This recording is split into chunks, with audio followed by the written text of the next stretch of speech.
Матраимов өз үй бүлөсү тууралуу Ташиевдин айтканын четке какты. Жогорку кеңештин депутаты Искендер Матраимов улуттук коопсуздук боюнча мамлекеттик комитеттин төрагасы Камчыбек Ташиевдин 2 ноябрдагы билдирүүсү тууралуу Азаттыкка комментарий берди. Клан деген жок, менин бир туугандарым бар. Калган ошол убакта иштеген балдар анын кланы болбойт да, андай болгон эмес, деди ал. Мунун алдында Ташиев билдирүү жасап, бажы кызматынын төрагасынын мурдагы орун басары, бажыда ири коррупциялык система түзгөн үчүн соттолгон Райымбек Матраимовду мафия деп атаган. Мындан ары мамлекетте Матраимов деген мафия болбойт. Райым Матраимов мамлекетте жүрө турган болсо, кичинекей Матис минип алып жүрүшү керек. Мындан ары Райым Матраимовдун кланы, анын байлыгы, анын кылмыштуу түрдө топтогон байлыктары мамлекеттин өсүп өнүгүшүнө, ички саясий иштерге тоскоолдук жаратпашы керек, деди Ташиев. Райым Матраимов мындан ары мамлекетте жүрө турган болсо, кичинекей гана бир Матиз машинени минип алып жүрүш керек. Мындан ары Райым Матраимовдун кланы, анын байлыгы, анын кылмыштуу түрдө топтогон байлыктары мамлекеттин өсүп өнүгүшүнө тоскоол жаратып, же ички биздин саясий иштерибизге тоскоол кыла албаш керек. Искендер Матраимов, Шайлообек Атазов кимдер мандатын тапшырат? УКМКнын төрагасы Камчыбек Ташиев бүгүн 2 ноябрда Көлбаев Матраимов мафиясын мамлекеттик жана саясий чөйрөдөн тазалоого катуу бел байлаганын жарыялады. Ушуга байланыштуу жакынкы күндөрү айрым чиновниктер, депутаттар жана кезегинде Мекеним Кыргызстан партиясынан жогорку кеңешке аттангандар отставкага кетерин өздүк булактарыбыз билдиришүүдө. Булак Серепкежи. Садыр Жапаровдун уулу колдоду. Бишкекте ниет тасмасынын бет ачары өтүп жатат. Бүгүн 2 ноябрда Бишкектеги Манас кинотеатрында Азамат Арыковдун ниет тасмасынын бет ачары өтүп жатат. Арыков өзү билдиргендей, бет ачарга жакындары, тааныштары жана демөөрчүлөр чакырылган. 500 киши чакырсак, 600дөй киши келди окшойт деген актер тасманы тартууга президенттин уулу Рустам Жапаров демөөрчүлүк кылганын айтты. Ал ошондой эле тасманы тартууга 8 ай убакыт кеткенин билдирди. Булак Серепкежи. Адахан Мадумаров ооруканадан тергөө абагына киргизилди. Бүгүн 2 ноябрда депутат Адахан Мадумаров Республикалык кардиология борборунан УКМКнын тергөө абагына киргизилди. Бул тууралуу анын тарапташтары билдиришти. 26 октябрда Адахан Мадумаровдун ден соолугу кескин түрдө начарлап кеткендигине байланыштуу УКМКнын тергөө абагынан Республикалык кардиология борборуна которулган болчу. Булак Серепкежи. 2 аял менен той өткөргөн адам муфтият социалдык тармакка тараган видео боюнча үн катты. Кыргызстан мусулмандар дин башкармалыгы социалдык тармакка тараган видео боюнча комментарий берди. Видеодогу адам 2 аял менен той өткөрүп жатканын көрүүгө болот. Муфтияттын маалыматы боюнча, эгерде нике бар болсо, эркек киши жараткандын алдында күнөөлүү эмес. Эгер зарылчылык болсо, тиешелүү органдар анын абалын текшериши керек деп айтылат маалыматта. Кылмыш жаза кодексинин 176 беренеси боюнча 2 же андан көп аял алуу, башкача айтканда эркектин 2 же андан көп аялдар менен жалпы чарба жүргүзүү менен чогуу жашоосу 100дөн 300 саатка, коомдук иштерге же 1 жылдан 3 жылга чейинки мөөнөткө түзөтүү жумуштарына 50 000 же 100 000 сом эсептик көрсөткүчтөргө чейин айып салууга жазаланат. Булак Баракелди.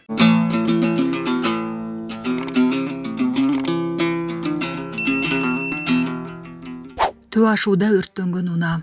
2 милиция кызматкери оор абалда ооруканада. Кызылкая шаардык ички иштер башкармалыгынын кылмыш иликтөө бөлүмүнүн издөө боюнча ыкчам өкүлү милициянын майору Дилмурат Шамшиев 41 жашында өрт кырсыгына жардам берем деп мезгилсиз дүйнөдөн кайтканы маалым болгон. Сереп медиа маалымат агенттигине Баткен облустук ички иштер башкармалыгынан билдиришкендей, ал Бишкек Ош жолунда күйүүчү май ташыган унаа өрттөнүп, ооруканага жеткирилгендердин бири болгон. Ички иштер министрлиги маалымат таратып, ошол өрттөн дагы бир милиция кызматкери күйүк алып, ооруканада жатканын билдиришти. 27 октябрда саат 15:30 чамасында май ташуучу унаа Бишкек Ош унаа жолунун 96-чакырымында бара жаткан учурда кулап кетип күйүп баштаган. Иш сапары менен жолдон өтүп бара жаткан Honda үлгүсүндөгү унаадагы 30 жаштагы Кызыл Кыя шаардык ички иштер башкармалыгынын тергөөчүсү, милициянын капитаны Акуналиев менен 41 жаштагы Кызыл Кыя шаардык ички иштер башкармалыгынын кылмыш иликтөө бөлүмүнүн ыкчам кызматкери, милициянын майору Дилмурат Шамшиев бензовоздун айдоочусуна өрттөн куткаруу үчүн токтоп, жардам бергенде алар дагы өрттөн жабыркап ооруканага жеткирилген. Жанын тобокелге салып, элдин камын ойлогон эр азаматтардын бирөөсү 30 жаштагы тергөөчү Акуналиевдин абалы оор бойдон ооруканада. Ал эми милициянын ыкчам кызматкери Шамшиевдин денеси өрттөн көп жабыркап, 1 ноябрь күнү каза болду. Булак Серепкежи. Айсулуу Тыныбековага Нарын даңкы сыйлыгы тапшырылып, Нарын районунун ардактуу атуулуу наамы ыйгарылды. Бүгүн 2 ноябрда Айсулуу Тыныбекова Нарын жергесине иш сапары менен барды. Бул тууралуу президенттин Нарын облусундагы өкүлчүлүгүнөн билдиришти. Спортчу кызды Нарын облусунун жетекчиси Алтынбек Эргешев тосуп алды. Анда облус жетекчиси Айсулуу Тыныбекованын ийгиликтерин сыймыктануу менен белгилеп, Кочкор районуна Айсулуу Тыныбекова атындагы спорт борборун ачып берүү аракеттери жүрүп жаткандыгын жана мындай мектептер өлкөнүн бардык аймагында ачылышы зарылдыгын билдирди. Ошондой эле ага Нарын облусунун элинин атынан терең ыраазычылык билдирип, Нарын даңкы сыйлыгын сыймыктануу менен тапшырды. Иш-чарада Айсулуу Тыныбековага Нарын районунун акими Нуридин Мадимаров Нарын районунун ардактуу атуулуу наамы ыйгарды. Салтанаттуу иш-чарадан кийин Айсулуу Тыныбекова Борбордук Азия университетинин кампусу менен таанышып чыкты. Андан соң облус жетекчиси Алтынбек Эргешев менен чай үстүндө баарлашты. Булак Серепкежи. Чүйдө 20 миллион сомдон ашык мефедрондун 22 миңден ашык дозасын таратууга бөгөт коюлду. Чүй облусунда дары лабораториясы жок кылынды. Бул тууралуу ички иштер министрлигинен билдиришти. Дарылар даярдалган дары лабораториясы Аламөдүн районунун Прохладная айылында жайгашкан. 25 октябрда ички иштер министрлигинин кызматкерлери тарабынан ыкчам издөө иш-чараларын жүргүзүү учурунда коңшу өлкөнүн 2 жараны синтетикалык препараттарды чыгаруу боюнча жер астындагы Банги лабораторияны уюштурууга шектелип кармалган. Тинтүү учурунда кампанын тиркемесинде жасалма банги заттарды колго жасоочу лаборатория үчүн жабдылган бөлмө табылган. Банги лабораториясында салмагы 3 килограмм 790 граммды түзгөн мефедрон психотроптук заты салынган желим баштык, белгисиз суюктук толтурулган 25 канистр, ошондой эле атайын жабдуулар, бир нече аппараттар, насостор, таразалар табылган жана алынган. Чака жана башка ар кандай көлөмдөгү формадагы башка айнек идиштер алынган прекурсорлордун жалпы салмагы 425 килограммды түзгөн. Ошентип жалпы суммасы 20 миллион сомдон ашык мефедрондун 22 миңден ашык дозасын тартууга бөгөт коюлган. Банги лабораторияны уюштурган жаран аныкталып, кампаны ижарага алгандыгы тастыкталган. Ал социалдык тармактар аркылуу синтетикалык банги затын өндүрүү үчүн материалдарды сатып алып алган. Анан кийин дагы бир жаран менен биргеликте дагы бир дары лабораториясын ачууну көздөшкөн. Кылмышка шектүүлөргө карата кылмыш жаза кодексинин 282 беренесинин 1 бөлүгүндө каралган кылмыштын белгилери менен кылмыш иши козголуп, тергөө абагына киргизилди. Булак Серепкежи. Жалал Абадда прокурордун жардамчысы кармалды. Тогуз-Тору районунун прокурорунун жардамчысы пара опуз алууга шектелип кармалды. Бул тууралуу ички иштер министрлиги билдирди. 2023 жылдын сентябрь айында ички иштер министрлигине жана башкы прокуратурага Жалал Абад облустун тургуну ишкер кайрылган. Анын айтымында прокуратура кызматкери кылмыш жаза жоопкерчилигине тартам деп коркутуп, көптөн бери акча алып жүргөн. Бул факт аскердик прокуратурада каттоого алынып, материалдар андан ары иликтөө үчүн Жалал Абад гарнизонунун аскердик прокуратурасына өткөрүлүп берилген. Топтолгон материалдардын негизинде опузалап пара алуу боюнча кылмыш иши козголгон. Анын алкагында октябрь айынын башында прокуратура кызматкери башка районго которулганы аныкталган. Ага карабастан октябрь айынын аягында шектүү ишкерге телефон чалып 20 000 сом талап кылган. Ишкер 20 000 сом акчаны төлөм терминалы аркылуу электрондук капчыкка которгон. Ошол эле күнү шектүү 9 Торо районунун прокурорунун жардамчысы жумуш ордунда кармалган. Буга чейин ал Аксы районунун прокурорунун жардамчысы болуп иштеп келген. Бир нече жума мурда 9 Торого которулган. Белги коюлган акчалар далил катары төлөм терминалынан алынган. Азыркы учурда шектүү соттун чечими менен Гауптвахтада кармалууда. Булак Баракелде. Ош шаарында мамлекеттик дарыкана ачылды. Кече 1 ноябрда Ош шаарындагы номер 8 үй бүлөлүк медицина борборунда мамлекеттик дарыкананын ачылышы болду. Иш-чарага саламаттыкты сактоо министри Алымкадыр Бейшеналиев да катышты.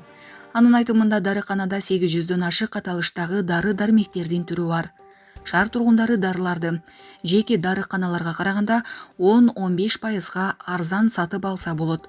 Мамлекеттик дарыканаларды ачуунун негизги максаты калкты жеткиликтүү дары-дармек менен камсыз кылуу жана баа саясатын туруктуу кармоо болуп саналат.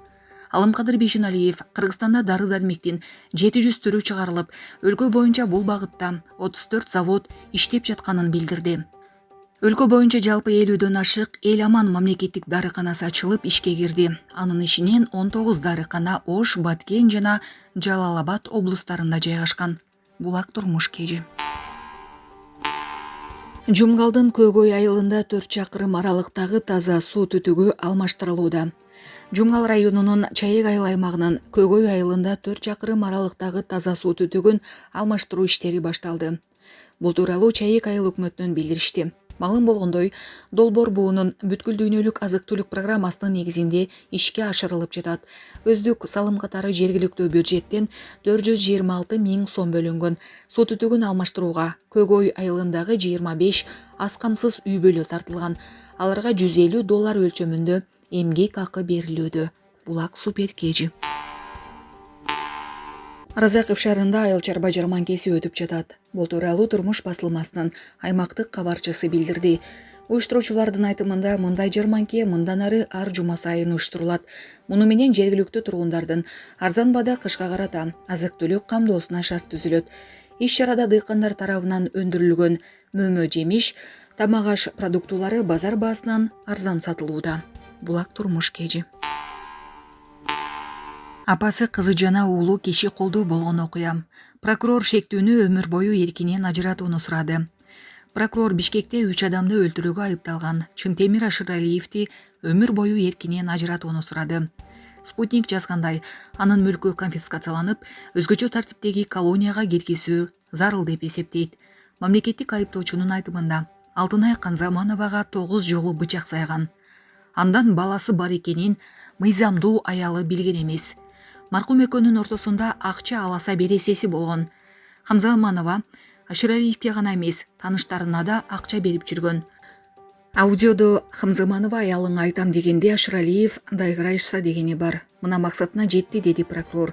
Адвокат дагы айыпталуучуну өмүр бою кесүүнү сурап, 4 600 000 сом компенсация төлөп берүүнү талап кылды. Булак Сереп кежи. Токмок шаарында жол эрежесин одоно бузган айдоочуга 82 000 сом айып пул салынды. Бул тууралуу аймактык кабарчыга Чүй облустук ички иштер башкы башкармалыгы боюнча жол кыймылынын коопсуздугун көзөмөлдөө башкармалыгынын басма сөз кызматынан кабарлашты. Токмок шаарынын Горький көчөсүндө Mercedes-Benz үлгүсүндөгү унаасынын айдоочусу дрифт уюштурган. Анын видеосу социалдык тармактарга тараган. Жол кыймылынын коопсуздугун көзөмөлдөө башкармалыгынын кызматкерлери тарабынан Mercedes-Benz үлгүсүндөгү унаасынын айдоочусу аныкталып, авто ээн баштык жасагандыгы, карама-каршы тилкеге чыккандыгы жана жол эрежелерин бузуу боюнча төлөбөй жүргөн мурунку айып пулдар үчүн жалпы 82 000 өлчөмүндө айып пул салынып, унаа айып короого токтотулган. Булак турмуш кежи. Картаңыз жок болсо жол кире 25 сом. Мэрия бул система токтотулганын билдирди. Мэрия 1 ноябрдан тарта транспорттук жол кире акысын накталай төлөсө болорун, бирок кымбатыраак 25 сом болорун билдирди. Вице-мэрдин милдетин аткаруучу Максатбек Сазыкулов 24 кежиге муниципалитет мындай системаны киргизүүнү деталдуу изилдөө үчүн кийинкиге жылдырылганын билдирди. Биз калк арасында түшүндүрүү иштерин күчөттүк. Накталай эмес ыкма менен төлөө жакшы. Арзаныраак деп түшүндүрөбүз. Эгерде 31 октябрда бизде 149-150 миң транзакция болсо 1 ноябрь күнү бул көрсөткүч 38 миңге же 25%дан ашуунга өскөн дейт ал. Максатбек Сазыкулов азырынча жол кире акысын накталай төлөө мүмкүн эмес экенин кошумчалады. Булак Серепкежи.